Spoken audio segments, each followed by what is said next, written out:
Hola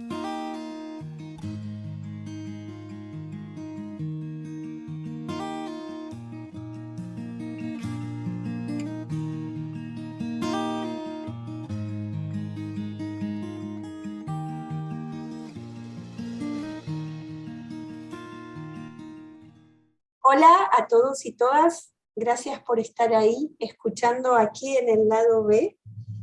Nos encontramos nuevamente ya venimos charlando aquí con Ana María Llamazares, venimos charlando hoy, otro día que nos comunicamos por el encuentro de esta charla, así que vamos a seguir fluyendo con esto que estamos trayendo en esta charla de chamanismo y nuevos paradigmas. Hola Ana, muy bienvenida a este espacio. Quería pedirte si te querías presentar para los que no te conocen. Muy contenta de que estés aquí. Bueno, muchísimas gracias, Lunita querida, en realidad. Muchas gracias por esta invitación y por esta oportunidad de poder compartir nuestras inquietudes y nuestro diálogo. También gracias a los que estén escuchando, porque esto se completa con la escucha de los demás. Así que seguiremos conversando. Así es. Bueno, yo me presento para los que no me conocen, soy Ana María Llamazares, licenciada en Ciencias Antropológicas, sí, antropóloga de profesión. He sido investigadora del CONICET como dentro del campo de la antropología y específicamente del arte rupestre primero, de la relación entre arte y chamanismo, y paralelamente en todo este tema del proceso de cambios de paradigmas, porque mi formación de posgrado en realidad es en epistemología, filosofía de la ciencia, que después yo hice un posgrado en epistemología, pero después ese interés lo fui ampliando más allá de los paradigmas en la ciencia, a los paradigmas en la cultura, ¿no? Es decir, a paradigma en su sentido amplio, como un paraguas de pensamiento en el que estamos todos inscriptos, como si fuera nuestro disco rígido, ¿no? Que nos condiciona cómo pensamos, pero también cómo percibimos la realidad. Bueno, así que actualmente estoy retirada del CONICET, pero sigo mi actividad como docente, como escribiendo. Estoy justamente culminando de escribir un libro sobre arte y chamanismo, que ha sido mi tema de investigación por estos tantos años, de modo que, bueno, ahí surgió esta inquietud de cómo hacer el puente entre el chamanismo, el arte, los nuevos paradigmas, ¿no? Re interesante, Ana. Todo lo que traes y lo que venimos conversando, me interesa un montón lo que contás de tu nuevo libro. Quería empezar para que los que por ahí no están tan, porque el chamanismo es un término muy común hoy en día, muy conocido por muchos, pero hay gente que por ahí todavía le resuena como el chamanismo, como quizás como algo tradicional, pero como ciertos mitos que rodean y como la idea del chamán ahí, un señor que sabe hacer cosas y que se lo consulta, con todo el mito, ¿no? El mito del chamán. A mí me gustaría que cuentes un poco qué diferencia hay entre de qué se trata el chamanismo y un poco el chamanismo tradicional y esto del nuevo paradigma o el neochamanismo que también se lo llama así, ¿no? Pero contar un poquito de esas diferencias para las personas que no están tan al tanto. De acuerdo. Bueno, me parece muy bien porque es cierto que sobre el término chamanismo se ha difundido tanto y hay tantas cosas que se asocian con chamanismo, desde los prejuicios más ancestrales, de que es el brujo, el que hace el daño, qué sé yo, el hechicero de la tribu, ¿no? hasta, bueno, las versiones más modernas, también un poco frívolas, ¿no?, respecto del chamanismo. Así que viene bien como dar un poco de contexto. Y en ese contexto, naturalmente, va a surgir esta relación con el neochamanismo, que sería esta, podríamos decir, nueva versión del chamanismo contemporáneo. Voy a empezar entonces por la definición tradicional. Chamán, en una de las lenguas siberianas, quiere decir el que sabe. Ya es la partecita de la palabra que quiere decir conocer o saber. Y man, bueno, la persona que sabe, el hombre o la mujer de conocimiento, se dice en las tradiciones norteamericanas. Quiero aclarar que chamanismo es una cosa ancestral, es una práctica espiritual, eso, la forma, como yo la concibo, podríamos decir que es la vía de desarrollo espiritual y de conexión con las fuerzas de lo trascendente más antiguas que el ser humano ha desarrollado. Porque esto, si vamos para atrás, llega al paleolítico, ¿verdad? Los horizontes de las cuevas y esas imágenes que aparecen en las cuevas de 35.000 años atrás, están dentro del marco de lo que se considera arte chamánico, ¿no? Y por otro lado, así como es tan antiguo, es universal prácticamente. Es decir, que es porque aparece en todas las tradiciones culturales del mundo, desde Siberia, Alaska, Tierra del Fuego, Australia, Oceanía. Por supuesto, en América tenemos muchísimas tradiciones chamánicas, desde Norteamérica, desde los esquimales, que tenían un chamanismo muy, y siguen teniendo, porque no todas estas tradiciones se han perdido, sino que se han ido transformando y se han ido ayornando, y hoy en día hay tradiciones neochamánicas prácticamente en todo el mundo, no solamente en Occidente, podríamos decir, ¿no? Bueno, por eso digo, es una cosa antigua y universal. Y volviendo a la definición que viene de la lengua siberiana, porque fue donde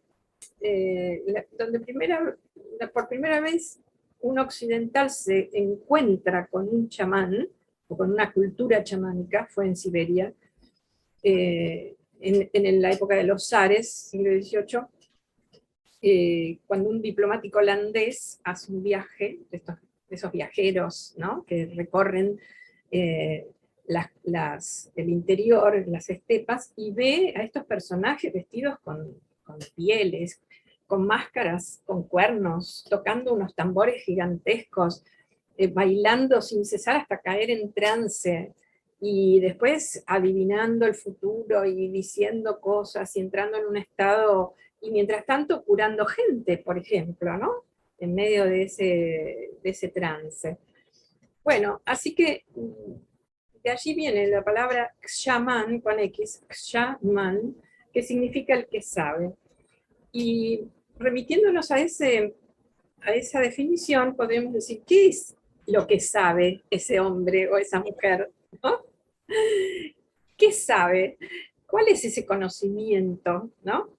Y la verdad que el conocimiento se refiere a la posibilidad de viajar entre mundos, entre realidades alternas, que esto tiene que ver con el conocer cómo desdoblar la conciencia, cómo entrar en trance, cómo entrar en un estado ampliado de conciencia, diríamos nosotros desde nuestra perspectiva actual, salir del estado de conciencia ordinario, o de la realidad ordinaria, que es la realidad que da nuestra vigilia, nuestra mente, ¿no?, racional, entrar en otros planos de conciencia.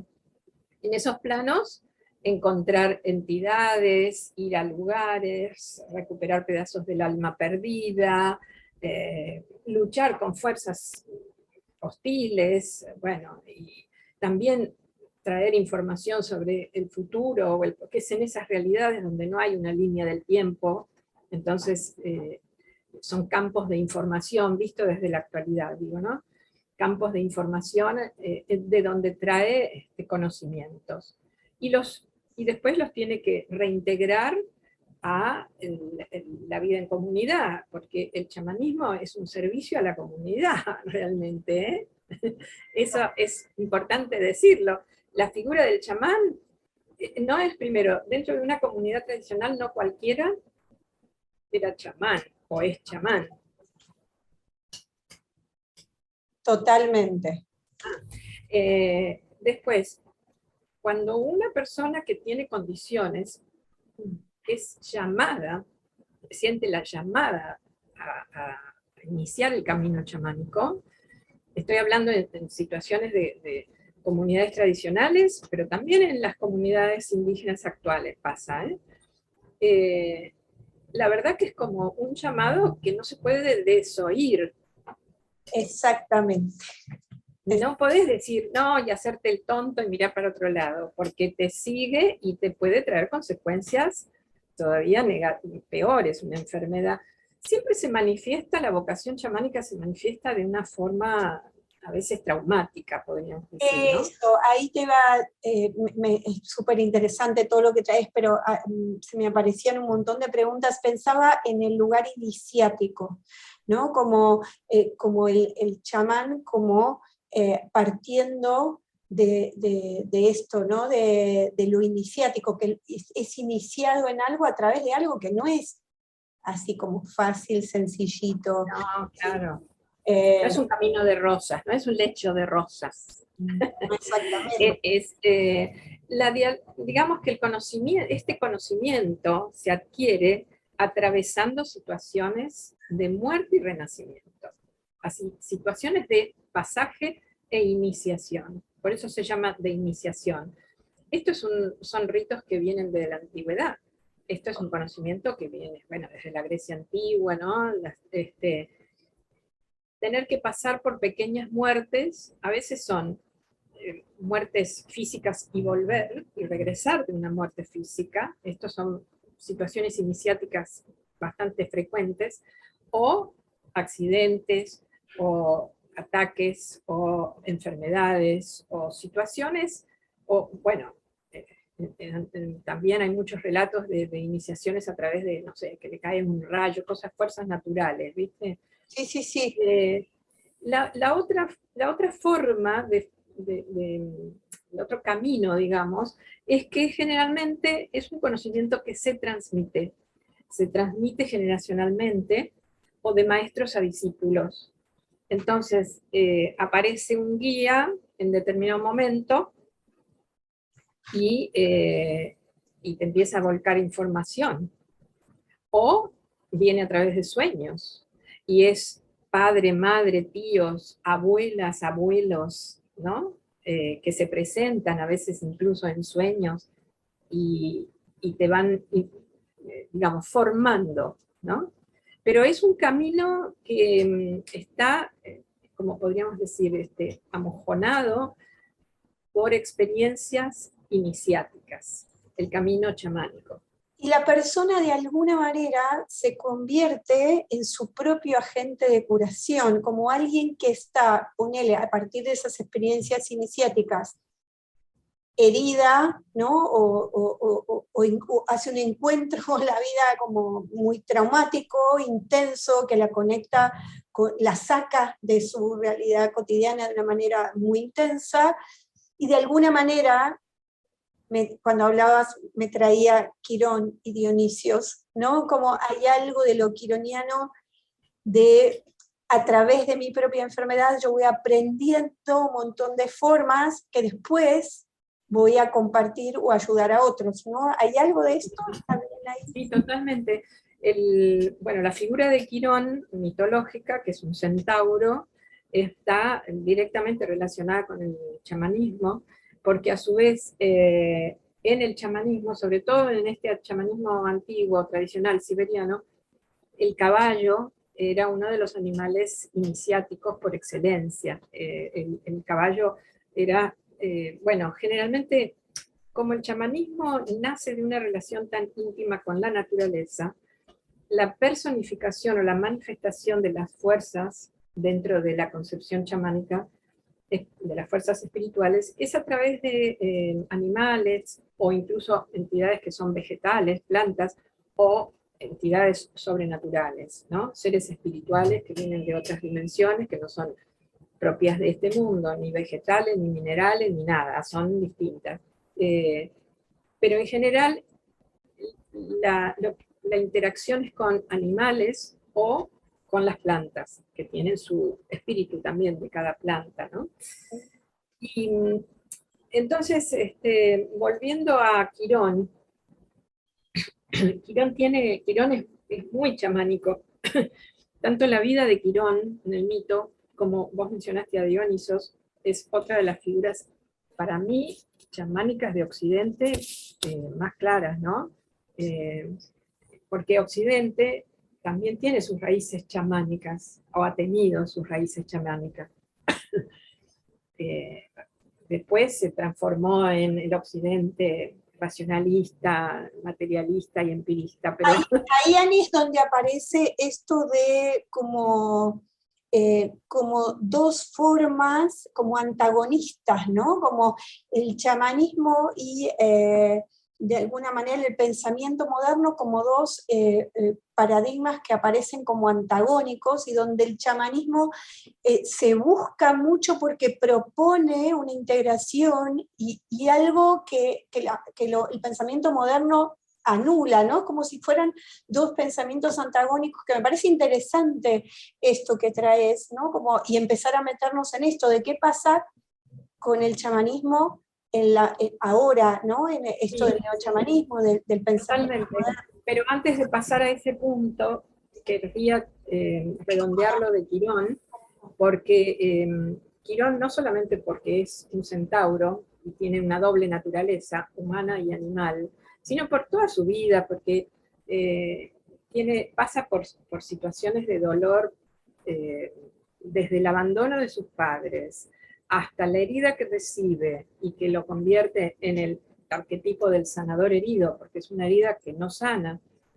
Sabes que la historia es que la flecha estaba envenenada por sangre de la hidra, y por lo tanto, como la medusa era una entidad bueno, su veneno hacía que esa herida no sanara, no había nada terrenal, ¿no? Porque estaba infligida por una fuerza sobrenatural, no había nada terrenal que la sanara, con lo cual la historia de Quirón es que él, a raíz de su sufrimiento y de su dolor permanente, primero se retrae, se esconde en una cueva y después comprende que tiene que salir igual al mundo, que tiene que seguir buscando formas de sanar su herida, y en esa peregrinación aprende a sanar a otros, pero básicamente aprende a sanar a otros porque aprende a sostener su propio dolor, a trascender su propio Muy bien, dolor. buenísimo eso. Clarísimo. Entonces, por eso, bueno, viste en astrología que ahora se está empezando a recuperar mucho la figura de Quirón. De hecho, yo este año voy a dar un seminario sobre Quirón. Qué bueno. Con Miguel Aguilar, que es un astrólogo, y va a estar invitado Alejandro Lodi, que escribió un libro sobre Quirón. Maravilloso ese seminario, hermoso. Bueno, Lodi en su libro llama el don de la resiliencia, o el símbolo de la resiliencia, porque Quirón precisamente es el aprendizaje. No es, bueno, me pongo la curita y miro para otro lado, porque es imposible esa herida, ¿eh? Esa herida es constitutiva, es fundante, incluso es más allá, como viene de algo, de una fuerza no terrenal, insisto, en el origen de la herida, si lo trasladamos a lo humano, a nuestras propias heridas, nosotros también somos portadores de dolores que trascienden nuestra propia vida. Nosotros somos cargadores de heridas transgeneracionales, eso vos lo sabés perfectamente. Así es. Entonces, hay algo que no lo vamos a poder, con nuestros recursos humanos de esta vida, no lo vamos a poder solucionar totalmente. Lo podremos apañar, podemos ayudar, pero hay algo que es muy fuerte, que con lo que hay que aprender a convivir, podríamos decir, y a sacar aprendizaje a partir de ese dolor, ¿no? Y ahí a mí también me parece, perdón que te corte, que cuando uno puede ponerlo al servicio de otro, esa herida toma otro sentido, no se va a curar, pero tiene un sentido. Sí. Eso. Bueno, vos sabés que lo interesante de la historia de Quirón, perdón, pero Quirón es como un magneto que atrae, es que él, finalmente, el último episodio de su vida es que intercambia lugares con Prometeo, y entonces libera de su tormento a Prometeo, que estaba encadenado y que el ave le comía el hígado. Y Quirón es transformado por beneplácito de Zeus, finalmente, en la constelación de Sagitario. Por eso la constelación de Sagitario también tiene la forma del centauro. Es maravillosa cómo la astrología, la astronomía y la mitología, y ahora la psicología también, hacen como un acople de sentido, ¿no? Esto es fantástico. ¿Por qué digo esto? Porque cómo se trasciende esa herida o ese dolor para no quedarse en la victimización permanente, ay, el dolor, ay, la queja, ay, esto, ¿no? La cosa bien plutoniana del resarcimiento, no resarcimiento, sí, quedarse dando vuelta en el charco del dolor y de la queja. Encontrándole sentido, es decir, poniendo ahí una mirada trascendente, redentora de ese dolor, es la única manera. Así que Quirón como que sintetiza, bueno, tantas cosas. Por otro lado, la vida de Dioniso nos daría para otro seminario. Es otra historia de alto contenido chamánico, que es distinto, porque tiene muchas muertes y renacimientos, y además es el maestro del éxtasis, es el que descubre, digamos, enseña para los humanos cómo entrar en éxtasis y ampliar la conciencia. Pero también tiene estas contrariedades y estos lugares muy sufrientes y a la vez este éxtasis, digo, porque el chamán tiene un lugar de expansión extático, ¿no? En su viaje. Sí, sí, porque también, pero ahí está lo dionisíaco, en lo chamánico también está esa cosa de la entrega bueno, a una dimensión un poco orgiástica, podríamos decir, ¿no? Donde lo apolíneo, racional, el límite saturnino y todo eso queda de lado, porque si no, no pasás a otro plano. No sucede. No sucede. Pero la vida de Dionisos también es una gran enseñanza, porque enseña sobre los riesgos y los peligros de entregarse en exceso y sin ningún tipo de conciencia. La experiencia de ampliación de conciencia, por eso también acá interviene la psicología transpersonal en forma muy fuerte, para constituir esto que se llama el neochamanismo, ¿no?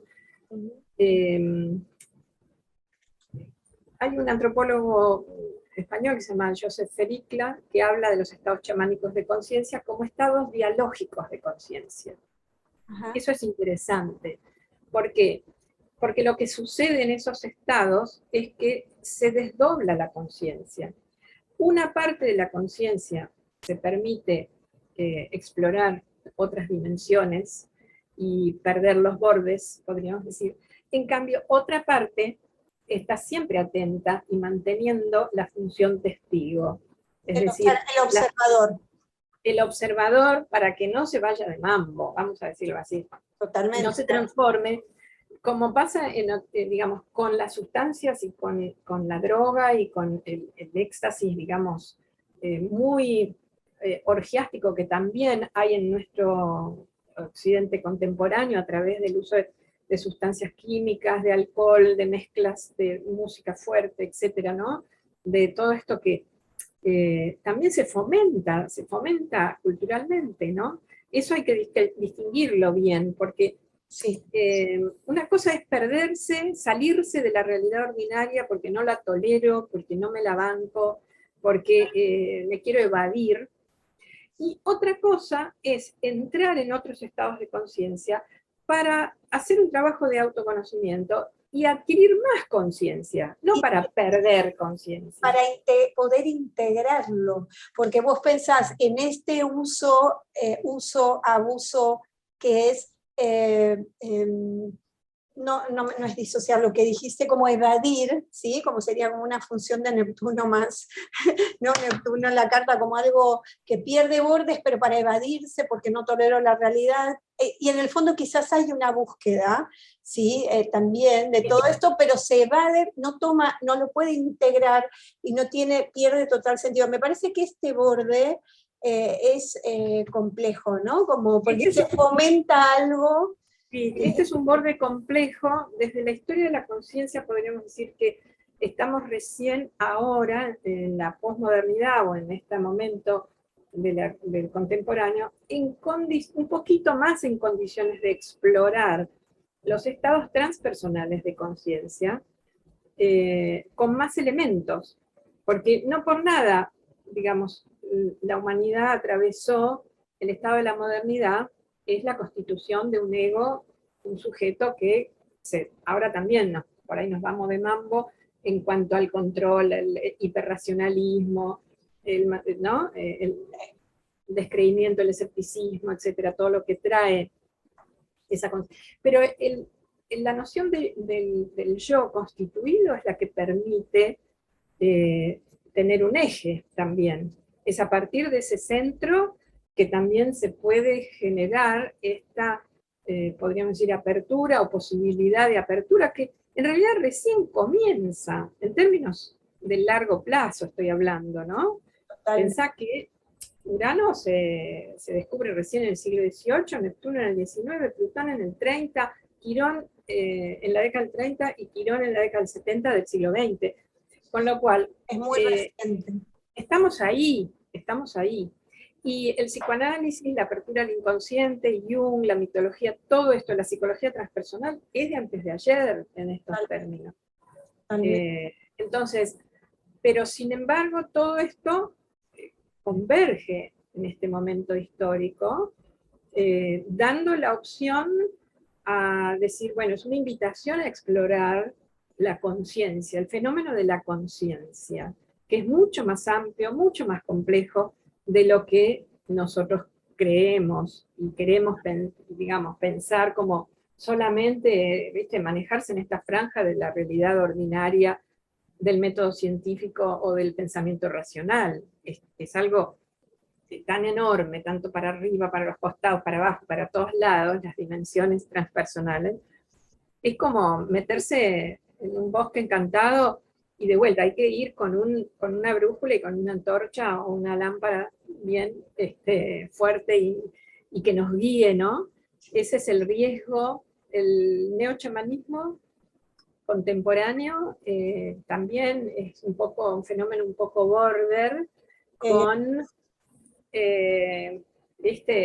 nada, una cosa, la búsqueda de experiencias, por lo experiencial mismo, por a ver qué me pasa, a ver cómo es. No es un consumismo más por momentos. Puede ser un consumismo de experiencias espirituales, que también lo hay, y con el ingrediente de que hoy pruebo tal planta, mañana pruebo tal otra cosa, después el LSD, después Entonces es como un shopping de sustancias, ¿viste? Y de experiencias, porque la verdad que a veces en la vida con una experiencia de ampliación de conciencia o de conexión profunda, te alcanza para después elaborar a lo largo de años. Un montón de tiempo, porque a veces pasan años hasta que vos podés entender, codificar lo que pasó aquella vez. Totalmente. Yo lo reconozco que, bueno, he tenido etapas en mi vida que también, viste, durante 20 años dirigí con mi compañero que ya partió, Carlos Martínez Arazola, la Fundación Desde América, que empezamos en el año 96 a traer chamanes de Perú que hacían ceremonias de ayahuasca acá. Es decir, que tomé plantas muchísimas veces. Hice y exploré de todo tipo de cosas. Y la verdad que llegué a a esa saturación y esa convicción de que no, es imposible procesar. Yo Ese pasé es el punto. ¿Cómo procesas desde mi primera experiencia, que fue con una planta de un cactus San Pedro, sí. que yo todavía no tenía ni siquiera la fundación ni había empezado con todo eso, allá lejos y hace tiempo. Fui llevada porque el grupo, porque viste, bueno, en el mundillo en el que uno se movía, había empezado la moda, fui. La experiencia fue tan terrible, tan fuerte, que yo tuve meses, totalmente dada vuelta. Y te voy a decir sinceramente que años pasaron hasta que comprendí que qué fue lo que se me había manifestado en aquella primera vez. Así que, sinceramente, creo que es un trabajo muy delicado, muy delicado. Es muy profundo, pero hay que, lo que se abre, lo que se mueve, porque uno se mete en el inconsciente, ¿no? Sí, No solo en el inconsciente personal, a veces llegás al inconsciente colectivo, sí. o también a lo supraconsciente. Ahora que tenemos una cartografía un poco más amplia de la conciencia, ya sabemos, ¿no? Que podemos ir a muchos planos del mundo. Eh, Después hay que integrarlo, porque el trabajo chamánico, y en eso vuelvo al chamanismo tradicional, el chamán es el que sabe viajar por los mundos, a través del eje del mundo, que es como si fuera una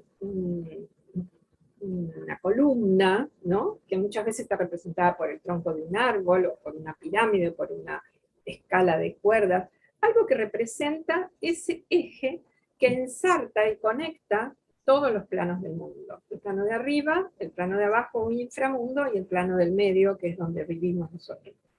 El chamán es el especialista en viajar, en ir y volver.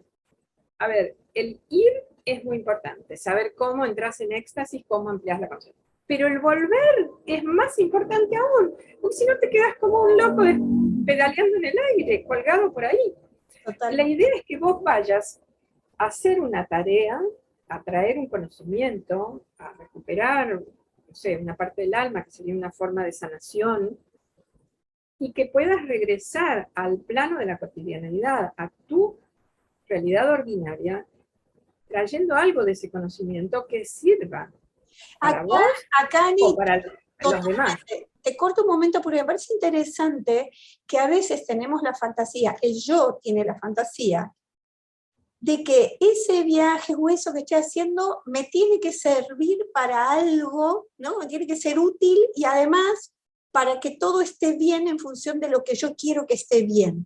Y a veces esa información, ese conocimiento no tiene que ver especialmente con estar bien con lo que uno considera que debería ser, sino que es una apertura que también lleva en sí misma una responsabilidad, que necesita de Saturno, necesita de estructura para poder ser integrado, porque si no queda solamente en una experimentación que no Sí, pasa nada. que después no la podés integrar, y ahí viene la importancia de, yo digo, bueno, esta aproximación de la psicología transpersonal, de la psicología junguiana, arquetípica, de todas las terapias alternativas o formas de autoconocimiento. Nosotros usamos el tarot o la astrología o la cábala, todo lo que sean mapas de ruta, digo yo, ¿no? Que te dan instrumentos para guiarte en ese camino de autoexploración, que no deja de ser también un camino de exploración del cosmos, o en determinado momento de ese camino puede surgir la necesidad de ayudar a otros, digamos, de compartir esa cualidad terapéutica. Hay un sentido en todo esto, no es la exploración por la exploración misma, no es saber un picoteo de qué me trae esto, qué me trae aquello. Jung habla del proceso de individuación, es decir, y esto lo toma de la alquimia, así que esto viene de lejos. Se sabe que hay un proceso de la conciencia que tiene un sentido, que tiene una finalidad, que tiene etapas bastante definidas, que tiene estaciones, podríamos decir, ¿no? ¿Viste? Bueno, el tarot en ese sentido es maravilloso sobre todo los arcanos mayores y la visión junguiana aplicada al tarot, que es lo que, bueno, lo que yo practico también y enseño, y creo que vos también, la mirada arquetípica. Totalmente. Porque te muestra situaciones que son arquetípicas, pero también si vos las pones en una línea, ¿no? Encontrás que hay un proceso que te está hablando del famoso viaje del héroe o de la heroína. El tarot eso te lo muestra, como en los arcanos mayores, es un viaje impresionante de iniciación con respecto a al proceso de individuación, ¿sí? Tal cual. Viste que te vuelve la palabra iniciación, porque es cierto, digamos, el tarot también tiene esto de que cada arcano es como una prueba, sería, yo digo, ¿no? Totalmente.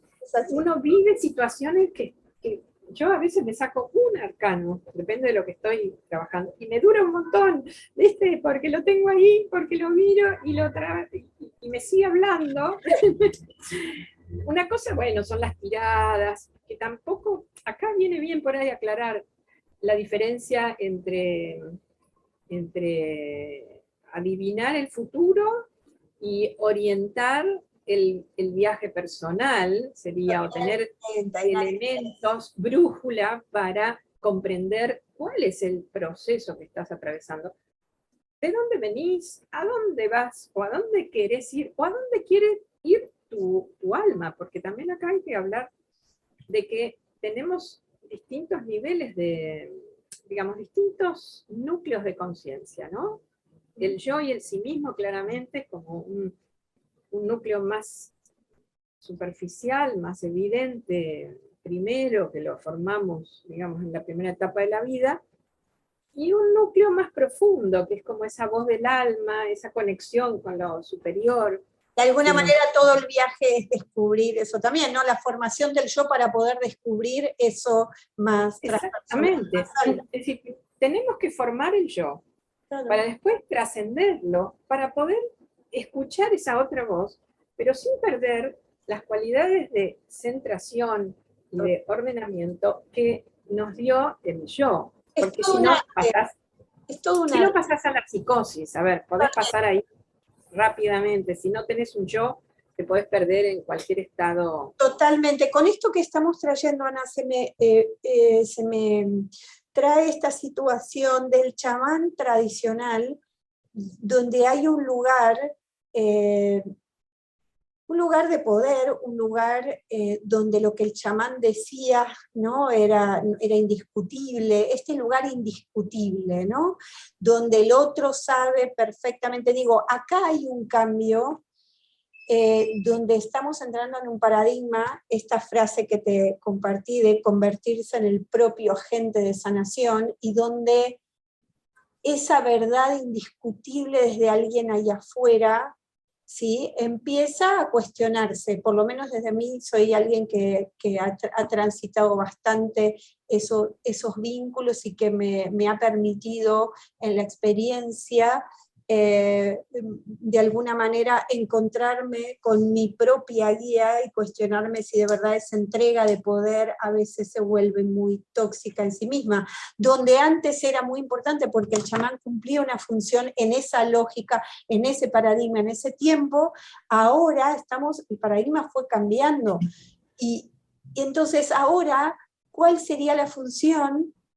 Donde también aparece esta cosa que se desdibuja, los límites, donde algo puede volverse muy superficial, donde cuesta más encontrar, bueno, cuál es el espacio de todo este neochamanismo, y a la vez ser agente de propia curación y ver qué pasa, sentirme capacitado, habilitado a cuestionar, que no significa pelear ni deshabilitar a otro niño, sino cuestionar. ¿Qué es esto de entregarle todo el poder a una sola persona que es tan humana como uno, ¿no? Eso es como pregunta, como abierto. No, es un temón, es un gran tema, que gracias que lo traes, porque creo que es el tema central de las prácticas neochamánicas, realmente. Lo que pone en juego es el tema del poder. En las sociedades tradicionales no había tanto rollo con el poder, porque la identidad se jugaba a través de pertenencia a un colectivo. Y dentro de ese colectivo había una autoridad. Totalmente. El jefe o el chamán, que tenía una autoridad por estar imbuido de poderes sobrenaturales y a veces de poderes terrenales también, pero si no, claramente las personas que detentaban el poder, ya sea terrenal o sobrenatural, insisto, eran obedecidas, punto. Bueno, no había tanto rollo, podríamos decir, en términos, Era bien simple, ¿no? era simple eso. Ese es un estado de conciencia también, ¿eh? Un estado y un estadio de conciencia, podríamos decir, que no es solo una antigüedad en el tiempo, es una forma de conciencia que perdura también hoy en día, justamente en las prácticas muy colectivistas, en ponerle las sectas, el fundamentalismo religioso, bueno, en todas las formas sociales en las que lo colectivo anula lo individual. Exactamente. Lo cual no quiere decir individualismo No. o anarquía de que cada uno puede hacer lo que se le canta, o que no tener resonancia con lo social, ¿eh? Hay una diferencia muy grande. Sí. No hay que olvidarse, para mí lo que da la clave para comprender esto es el ver la evolución de la conciencia en su devenir, ¿no? más amplio.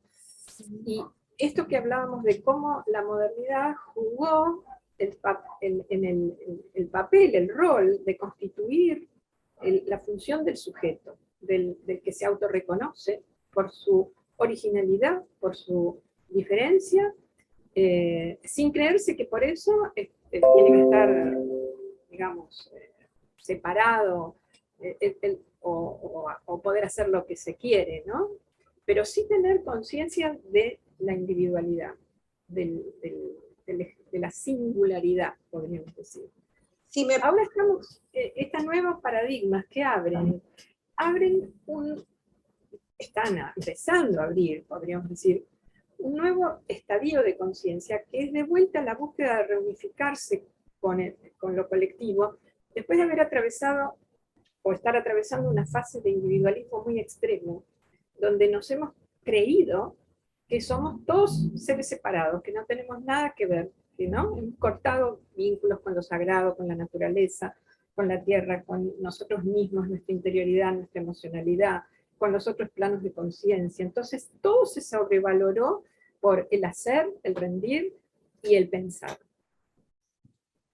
Entonces, ahora el desafío es cómo, sin perder el eje de la singularidad, volver a conectarse con una conciencia de interrelación, una conciencia de totalidad.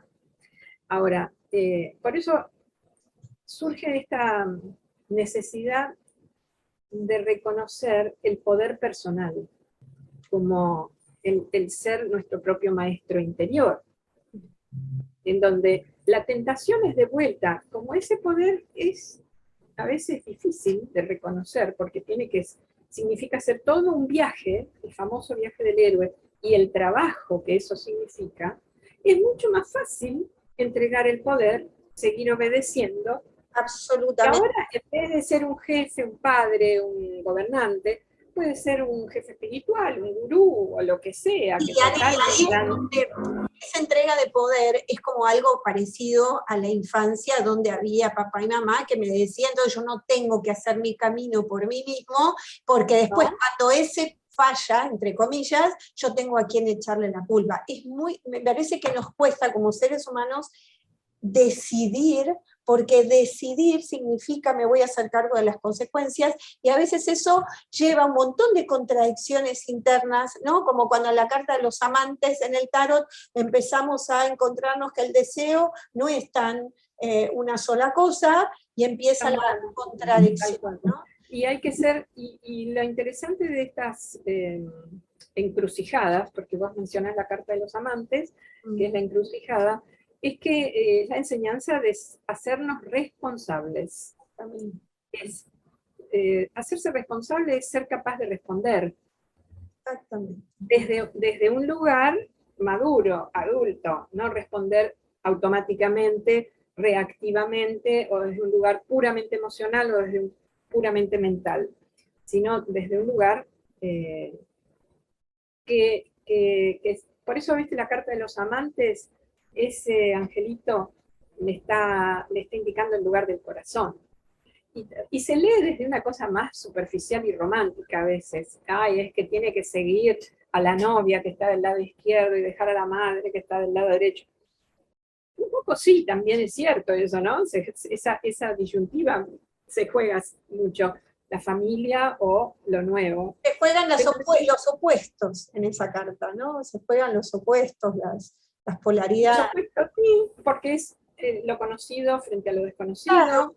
Es la infancia frente al futuro de la vida adulta, es agarrar Lo emocional frente a lo racional, ¿no? Es como que ese par de... Pueden jugar un montón de opuestos, pero básicamente el apuntar al corazón es escuchar la voz del alma, porque el corazón, sintonizado con la conciencia, habla de una manera mucho más holística, ¿no? Entonces, mucho más integrada.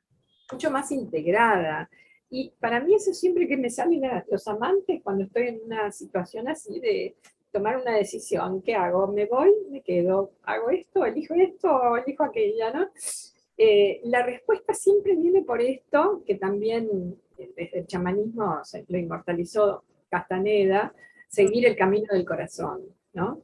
Pero no en la versión edulcorada, insisto, romanticona, sino en esta versión mucho más profunda de entrar en una, digamos, conexión con lo que es el deseo del alma, la voz del alma, que no es el deseo de la cabeza, ni el deseo de la voluntad loca que quiere, no Pero sé, hay que poder hacer ese silencio, esa búsqueda personal para poder escuchar esa que es mucho más sutil entre todo el ruido tal cual. ¿no? Es como que escuchar esa voz es vocecita que a veces habla, si uno es muy sutil, a veces si uno no la escucha, viene el destino y te manda una andanada para ver si te pones a tono. Hay una antropóloga vasca norteamericana que yo sigo bastante en mis talleres, que es Ángeles Arrien, claro. La de los 4 sendas del chamán, que habla de los 4 arquetipos chamánicos. Tiene una sabiduría ese libro y esa mujer, bueno, que ya ha fallecido, la verdad. Y ella habla de que en el neochamanismo, y sigue bastante la tradición de los indígenas norteamericanos, ¿no? El concepto de poder es completamente distinto a como entendemos el poder en Occidente tradicional, ¿no? Uh-huh. En esta versión chamánica, el poder es la propia medicina, es el poder personal, es el estar empoderado, el parado sobre tus propios pies, pero para ser vos mismo, para que tu ser se despliegue, no para agarrar el poder de los otros, llenar ese propio vacío. Entonces, para buscar es poder como fuerza personal para ser, no apropiación de la fuerza de la... Esto, si lo ves desde el punto de vista energético, es fantástico, porque es clarísimo. ¿Es irradiar o es chupar? ¿No? Es ¿Dadores o tomadores? El concepto en Occidente es poder es igual a dominar a otros. Exacto. ¿Para qué? Para apropiarse de la energía del otro, ya sea del dinero, del trabajo, de la fuerza física, de lo que sea, o de la vida, inclusive. Tomarla, ¿no? El otro es un objeto para mí, para algo que me conviene poner. Pero eso fíjate que es visto desde la carencia. Como yo carezco de mi posibilidad de generar energía, tengo que abastecerme de la de otros y chuparle la energía a otros.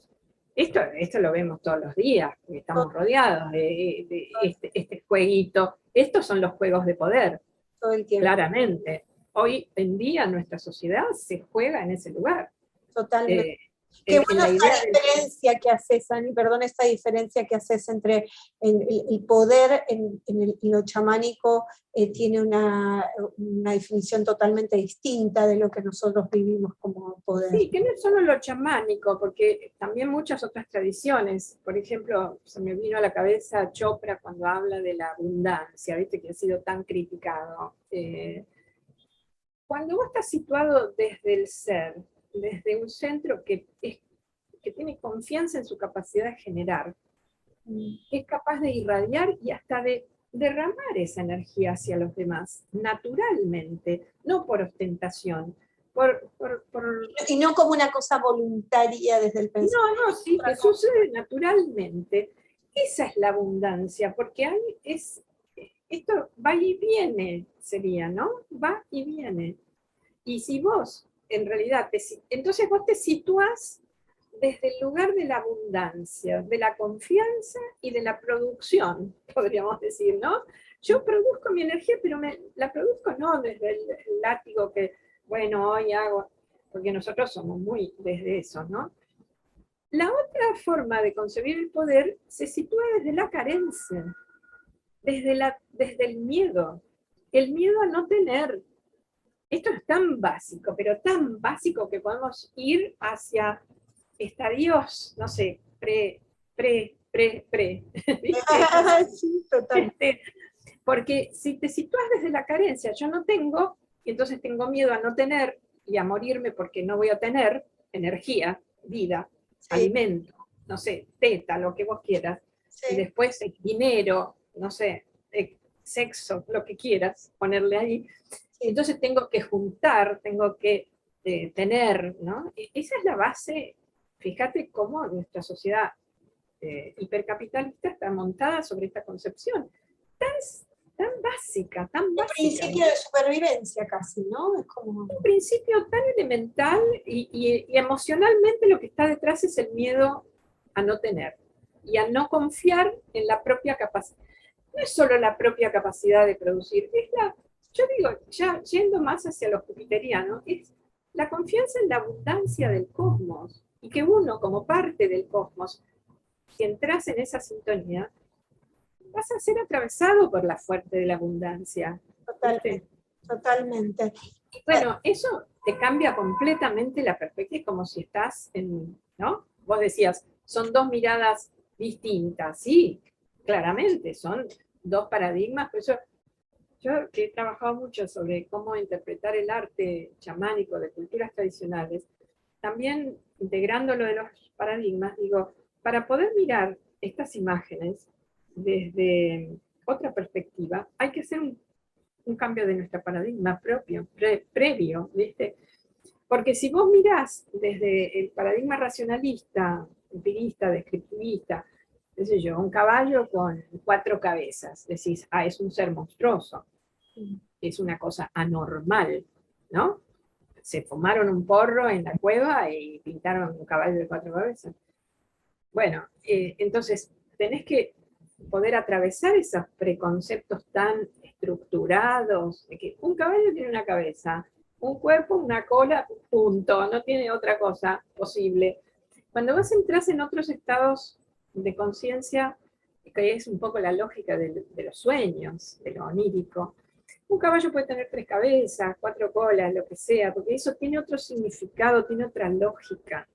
Y otra lógica simbólica también, ¿no? Digo, Tiene la lógica del inconsciente. Ah, El inconsciente tiene otro lenguaje, que es el lenguaje de lo simbólico, y tiene otra lógica, que es la lógica analógica de lo semejante, no de lo lineal, no de lo deductivo, sino de lo que se asemeja y por resonancia trae otro significado, y es la lógica de la inclusión, la lógica del y, digo yo, ¿no? Un caballo puede ser un caballo y puede ser un animal y puede ser muchas cosas al mismo tiempo. Desde la mente racional estamos en la lógica del o, binario. O es caballo o es humano, punto. Y claro. un ser híbrido, como fue Quirón, espanta. Fíjate que el rechazo originario que sufre Quirón por parte de su madre totalmente. es que nació un ser que era mitad caballo y mitad humano. Era diferente. Era espantoso, era imposible, ni siquiera se podía mirar, generaba tanto espanto. Venía bueno, de otras historias, pero era que es como esto de lo que es tan diferente, lo que subvierte nuestra lógica racional, no lo podemos ni observar, salvo que atravesemos nuestro propio paradigma. Me gusta esto último que traes, Ani, porque vamos a ir, tenemos que ir cerrando. Mira, lo último que trajiste, esto de Quirón, de lo que no se puede mirar porque es su madre lo rechaza porque no lo puede ni mirar. A mí me parece que ese lugar de lo que no podemos tolerar, de lo monstruoso de nosotros, de esa parte me parece muy interesante, que si alguna vez podemos armar otra charla, y yo sé que vos estás muy ocupada, pero me parece que es un temón poder... Es un gran tema porque justamente tiene que ver con esto de la posibilidad. Si no podemos abrazar nuestra sombra y la sombra colectiva que nos habita en cierta forma holográficamente, nunca vamos a ser íntegros. Totalmente. Nunca. Bueno, yo lo dejo abierto, Ani, que si podemos alguna vez juntarnos así, con mucho placer como hoy, muy distendido, sin ninguna exigencia. Súper invitada, Ana. Podría estar escuchándote, se lo sabés, podría estar horas escuchándote. Una hermosura, que la gente pueda recibir tu conocimiento. Gracias por tu disposición. Fue hermoso compartir esto. Bueno, muchas gracias, Luna, por generar estos espacios, y sos una posibilitadora, abridora de puertas, no sé. Me encanta esto, Ani, que traes, porque yo lo que siento cuando vos hablaste de la abundancia, yo siento que hay algo de la circulación, que yo le pongo siempre el título, la música de la vida, la música, sí, es una música. Y yo siento que es imposible que una sola persona traiga todo, toda la información. Cuando yo era chiquita le preguntaba a mi mamá, ¿cómo es todo? Le decía yo, o sea, ¿cómo es todo? Traducime el mundo, ¿cómo es todo? Bueno, yo siento que sí, yo de chiquita ya tenía estas cuestiones. Entonces, cuando pude organizar esto, que lo hago pero con muchísimo amor, siento que cada uno trae algo que nos permite llegar a una comprensión, un conocimiento, una sabiduría, y que cada uno trae algo. Entonces, para mí es la música del universo, estas charlas. Es un regalo que también me hago a mí misma, un poco egoísta. No, pero bueno, es que todo surge de esta resonancia entre lo personal y lo global, ¿no? Y muy lindo que esta aspiración de totalidad que tenemos de lo holístico se vaya configurando hacia la imagen como un caleidoscopio, a través de las pequeñas miradas personales. Y yo siento que son pequeñas acciones, ¿no? Estas charlas yo siento que son pequeñas acciones que están hablando de lo acuariano, de la red, pero de verdad, o sea, hacer un gesto pequeños gestos que nos empecemos a habitar esto, pero a habitarlo ahora. No, sí, totalmente. Bueno, de esto depende mucho de practicar algo que es para mí fundamental en este momento, que es la cualidad de lo dialógico, el diálogo, la escucha, el estar abiertos a la escucha, a la convicción profunda de que no tenemos la única verdad, sino que nos vamos armando cuando podemos ir resonando y escuchando las verdades, ¿no?, de los demás. Total. Así que muchas gracias, Lunita, buen fin de semana. Bueno, muchas gracias de corazón. Y será hasta la próxima. Sí, será hasta la próxima. Bueno, y saludos a todos los oyentes. Gracias por seguirnos. Muchas gracias por estar ahí.